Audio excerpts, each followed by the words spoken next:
हम मीनू झा गोर लगै छी समस्त मिथिलावासी के एकटा कृष्ण जी के सोहर लऽ कऽ उपस्थित छी। कोशिश करै छी अपने लोकनि के नीक लागे। धन्यवाद। जय मिथिला, जय मैथिली। उतरहि सावन चढ़ल भादव, चहु दिस कारी भेल रे। उतरहि सावन चढ़ल भादव, चहु दिस कारी भेल रे। ललना रे रिमिकी झिमिक मेघ बरिसत, बादल हरखित रे। ललना रे रिमिक झिमिक मेघ बरिसत, बादल हरखित रे। देवके दर्द व्याकुल, दगरिन चाहिए रे। देवके दर्द व्याकुल, दगरिन चाहिए रे।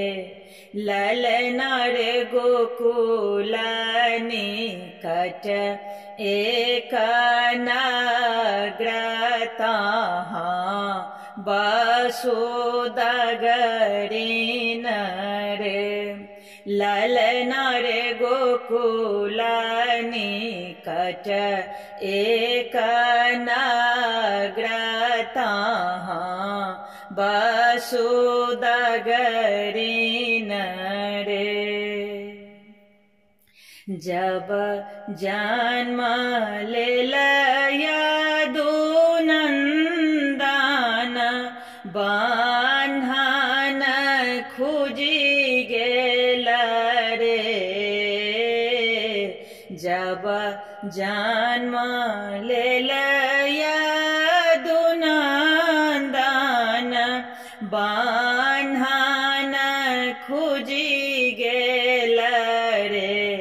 ललना रे खुजी गेल वज्र के बार, पहरू सब सुतल रे।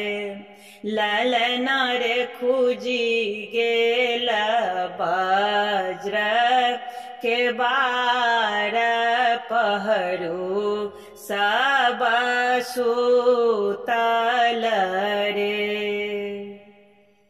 माथ मुकुट कर कंगन, डारहि घुंघरू बाजू रे। माथ मुकुट कर कंगन, डारहि घुंघरू बाजू रे। ललना रे सह देखी देवकी कानल, देहरी मूर्छाए खसूरे। ललना रे सह देखी देवकी कानल, देहरी मूर्छाए खसूरे। किया दैव देलनि जे कंस हरे लेलनि रे। जूनि कानु आहाँ देवके, जूनि पछताओ रे।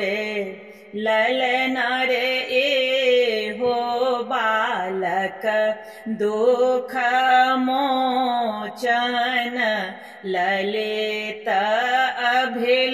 अभिलोचन रे ललन रे एहो बालक दुख मोचन ललित अभिलोचन रे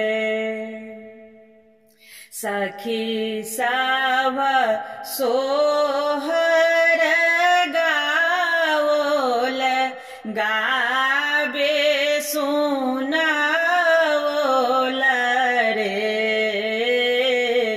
सखी सब सोहर गाओल गावे सुनाओल